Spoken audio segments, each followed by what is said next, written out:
हरिओम। आपके मन का विश्वास आपको आगे बढ़ाता है और मन का अविश्वास आपको पीछे घसीटता है, आपको जीवन का आनंद लेने से वंचित करता है, आपको उस सुख की अनुभूति से वंचित करता है। अविश्वास प्राप्त सुखों को प्राप्त होने के पश्चात भी हम उस प्राप्त की अनुभूति नहीं कर पाते हैं, उस प्राप्त से प्राप्त सुख की अनुभूति नहीं कर पाते, क्योंकि मन का अविश्वास, भ्रम, अश्रद्धा हमें आगे नहीं बढ़ने देती है। ज्ञान में आने के पश्चात भी मन का जो संशय भ्रम है, जो अश्रद्धा है, वो पनपने नहीं देती है ज्ञान में भी। इसलिए आवश्यक है कि मन का अविश्वास जाए, अश्रद्धा जाए, भ्रम जाए, संशय जाए। आने की जल्दी मत करो, अवगुणों से मुक्त होने की जल्दी करो। कैसे मेरा काम छूटे, कैसे मेरी वासना छूटे, कैसे मेरा क्रोध छूटे, कैसे मेरा अविश्वास छूटे, कैसे मैं गुरु के वचनों पर दृढ़ता से विश्वास कर सकूं। कैसे एक दिन वो आएगा जब मैं ये कहूंगा कि गुरु वाक्य सत्यम, गुरु झिड़के तो मीठा लागे, गुरु कहे सागर का पानी मीठा तो बोलो हाँ जी हाँ।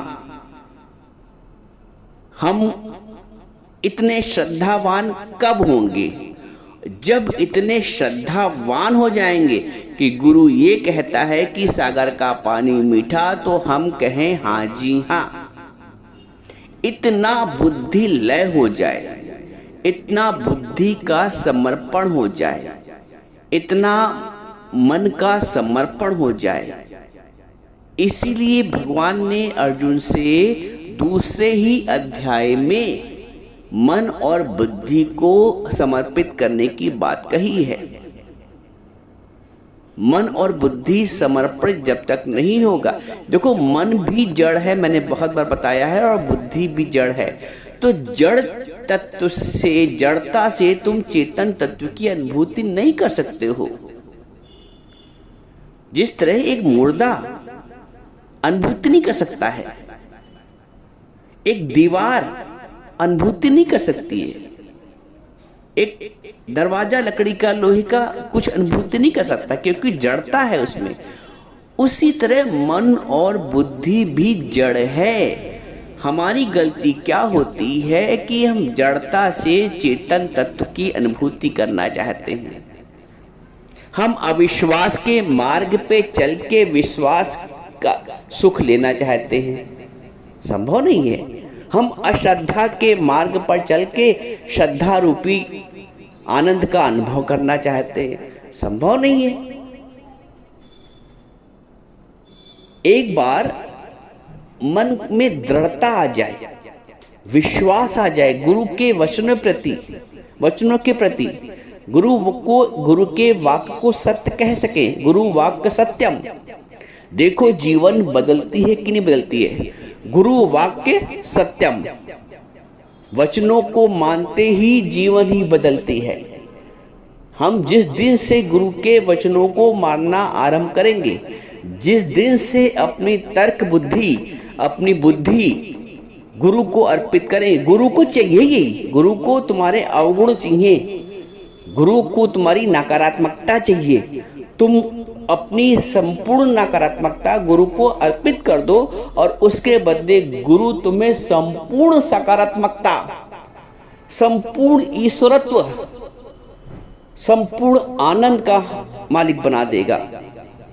आवश्यकता है हम अपने अहंकार की, हम अपने अवगुणों की, हमको अपने विकारों को गुरु को समर्पित करना पड़ेगा।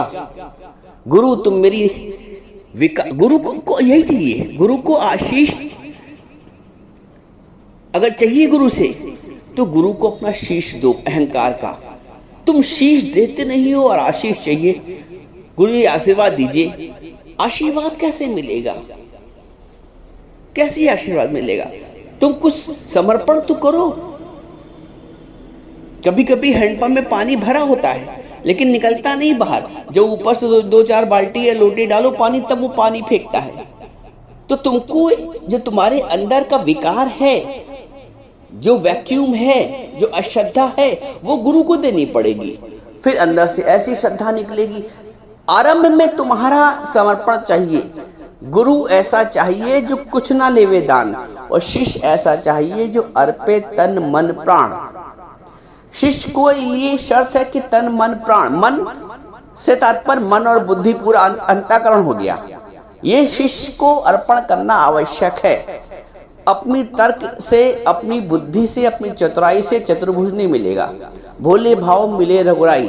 अपने चिमटे से अपना हाथ नहीं पकड़ सकते हो, अपनी बुद्धि से, अपने तर्क। जीवन भर तो तर्क करते आए हो भाई, गुरु के आगे भी तर्क करोगे, सतगुरु के आगे भी तर्क करोगे। जीवन तर्क में बीत गया और उस तर्क से, वितर्क से विकार ने जन्म लिया, विष ने जन्म लिया, विषयों ने जन्म लिया। और गुरु के आगे भी तर्क। गुरु के आगे तो अपनी खोपड़ी अर्पित कर दो। मन में अविश्वास रखोगे तो कहीं के नहीं रहोगे। जगत के तो हुए नहीं, जगदीश के भी नहीं हो पाओगे। इसलिए मन में विश्वास। दो धाराओं में, दो नाव में बैठ कर नहीं चल पाओगे। एक निर्णय करना पड़ेगा, क्योंकि जगत का आनंद तो भोग लिया, जगत का सुख तो भोग लिया। अब कम से कम निश्चयात्मक बुद्धि तो हो कि अब हमें जगत की बातें, जगत की तरह से, जगत के दृष्टिकोण से, मन के दृष्टिकोण से, बुद्धि के दृष्टिकोण से, अहंकार के दृष्टिकोण से तो कम से कम गुरु के आगे नहीं पूछना है।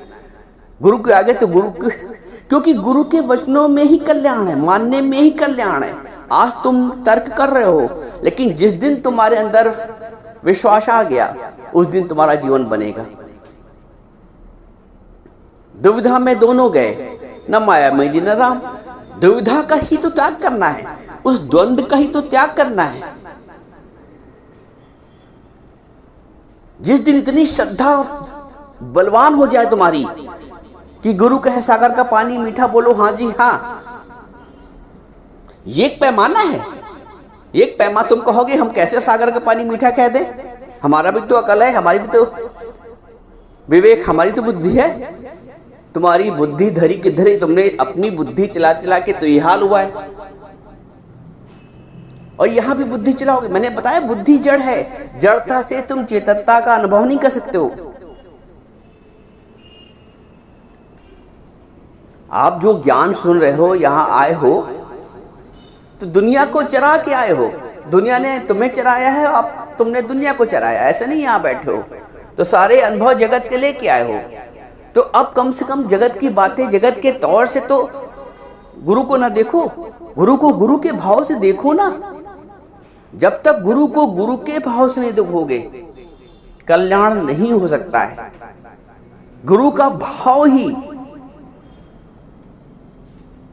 जब तुम रखोगे गुरु में, तब गुरु के मुख से तुम्हारे लिए कल्याणकारी वचन निकलेगा। तुम्हारा भाव गुरु के मुख से भी वचन निकलवाता है। कभी कभी ऐसा होता है, मेरे साथ ऐसा होता है कि कोई सामने बैठा होता है, मुख से एक वचन नहीं निकलता, एक वाणी नहीं निकलती है। और किसी के साथ ऐसा होता है कि धारा प्रवाह मुख से निकलने लगता है। तो मैं बोलने वाला कहीं नहीं हुआ, तुम्हारा भाव हमसे खींच लेता है। तुम्हारा भाव हमसे तुमसे तुम्हारा आनंद ले लेता है। हम इसलिए बैठे ही हैं। तुम आओ और आनंद लो, अपने हिस्से का सुख ले जाओ, अपने हिस्से का आनंद ले जाओ। तुम्हें आनंद लेना आता नहीं है, तुम्हें सुख लेना आता नहीं। तुम अभी भी, अब तक भी तर्क में जीते आए हो और अभी भी तर्क में जीना चाहते हो। तर्क से सतर्क होना है। यहां सतर्क होके बैठो, सतर्क होके ज्ञान सुनो। तर्क वितर्क करके ज्ञान मत सुनो, क्योंकि तर्क वितर्क करके ज्ञान सुनोगे तो वो चिकना घड़ा, बह गया पानी चिकने घड़े पे, चिकना घड़ा नहीं बनना है। यहां तो तुम्हें ब्लॉटिंग पेपर बनना है, सोखता कागज। जो गुरु के मुख से निकलता सोख लो, जो वचन आया उसको पी लो। वचन गुरु के धो धो पी, अर्प गुरु को अपना जी। यहाँ पे गुरु को अर्पण करना पड़ेगा अपना जीव भाव, अपना अहम। अर्प गुरु को अपना जी। जब तक अपना जी, अपना अहम गुरु को अर्पित नहीं करोगे, कोई भला नहीं हो सकता है, कोई तुम्हारा कल्याण नहीं हो सकता है। चाहे 20 साल आ जाओ, सुनते रहो। अपना आपा तुम्हें भेंट करना पड़ेगा। अपना तर्क, अपना वितर्क, अपनी बुद्धि सब गुरु को अर्पित करना पड़ेगा, कल्याण चाहते हो तो। क्योंकि ज्ञान कभी तर्क का विषय नहीं है, ज्ञान कभी बुद्धि का विषय नहीं है, ज्ञान कभी तर्क का विषय नहीं। राजा जनक कम ज्ञानी था, लेकिन नहीं, उसने श्रद्धा से गुरु के वचनों को सुना, उसने तर्क और वितर्क नहीं किया, आज कल्याण हुआ।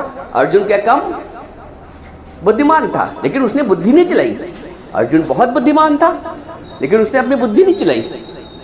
बुद्धि चलाता तो तर्क वितर्क करता। उसने श्रद्धा के भाव से